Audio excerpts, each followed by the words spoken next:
We just rolled out the 2023 Sea-Doo GTI SE.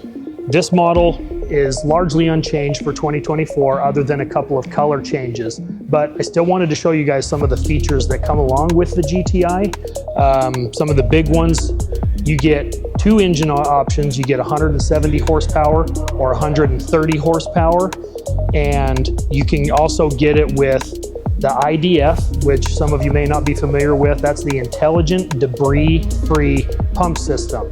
So if you ever suck up any seaweed or some grass in the pump, you can hit that button and it'll actually eject that out the bottom so it doesn't ruin your trip to the lake. So all of your GTIs are going to be 3-seat models, and they have different options from the bottom to the top level. The SE is your highest outfitted model.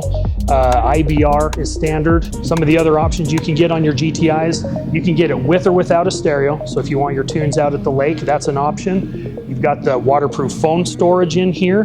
The GTIs also come with the link system, so you can take all your extra gear with you, your coolers, your fuel cells, your storage bags. And with the 2 horsepower versions, you've got the 170 horsepower and the 130 horsepower version, depending on which model fits your budget and your expectations.